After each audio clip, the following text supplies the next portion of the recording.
pandemic forces Muslims to forgo Ramadan traditions.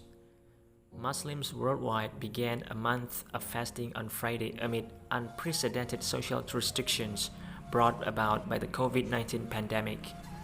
For many Muslims in Indonesia, the long-awaited Ramadan is much more than simply abstaining from food and drink from dawn to dusk.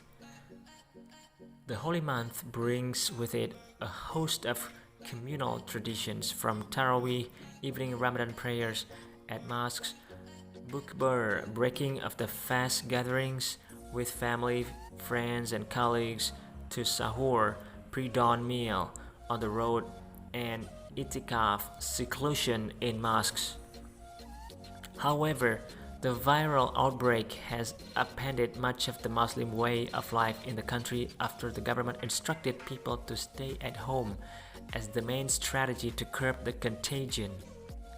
As of Friday afternoon, the country has confirmed 8,211 COVID-19 cases and 689 deaths, according to the official tally. Every night during the month of Ramadan, worshippers would fill up all mosques across the country for Taraweeh, but the first night this year on Thursday was anything but crowded. Sharafina Marha, 29, a private sector worker from Bekasi, West Java, said she always tried to go home earlier so that she could take part in the first Taraweeh prayers at the mosque in her residential compound. Now that the mosque was forced to close, the whole situation had given her mixed feelings. I guess my most want-to-do item in Ramadan is to perform the Taraweeh and the mass Eid al-Fitr prayers, she told the Jakarta Post on Friday. It's just so sad to realize that now everyone must do it individually. It feels like we aren't fully experiencing the nuances of Ramadan, she added. But to save myself and other people, we don't have any option but to follow the rules, right? Meanwhile, Muhammad Alan from South Tangerang, Banten, had not lost hope that this year's Ramadan would still feel special, being the largest event of religious observance in the Muslim faith. Alan, 59, had been praying 5 times a day for the past year at his local mosque before it was forced to close down under the order of the government. Even so, he still was able to get accustomed to praying at home. What is more important is to be able to achieve muhasabah, introspection, he said this week. Nuzulul Quran, day of the revelation of the Quran, events to be held at mosques would be cancelled. The nation's 2 largest Islamic organizations, Nahdlatul Ulama and Muhammadiyah, also called on Indonesian Muslims to refrain from public gatherings.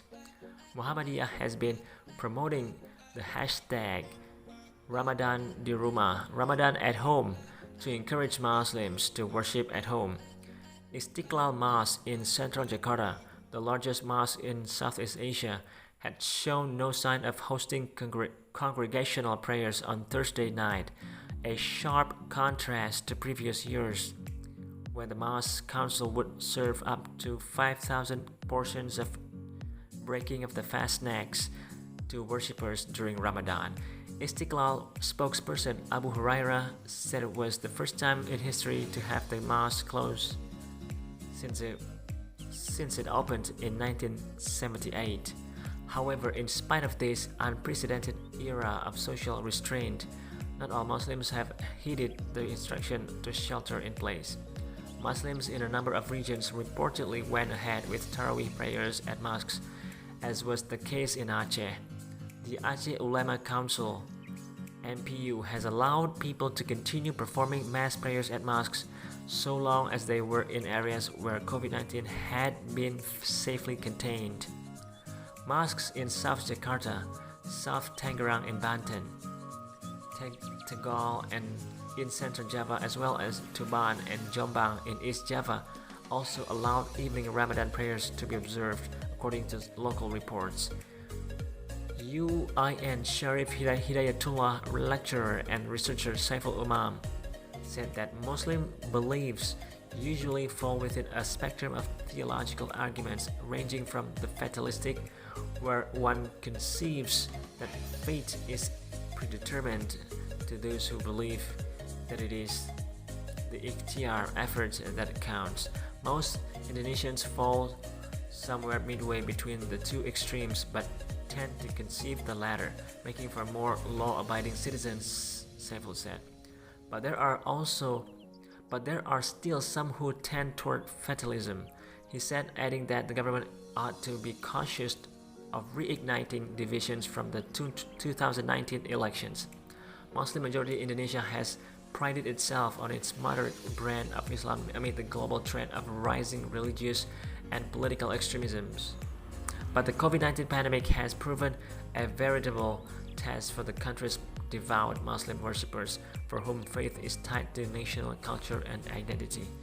Nearly 80,000 mosques and musalla prayer rooms are spread across the country, according to data from the Religious Affairs Ministry. Some mosques are not affiliated with the government or the two largest grassroots organizations, indicating that local Islamic figures might still hold sway at the community level, Saiful said. He suggested that the government establish communication with all elements of society down to the community level so that they too could call on Muslims to suspend public gatherings during Ramadan.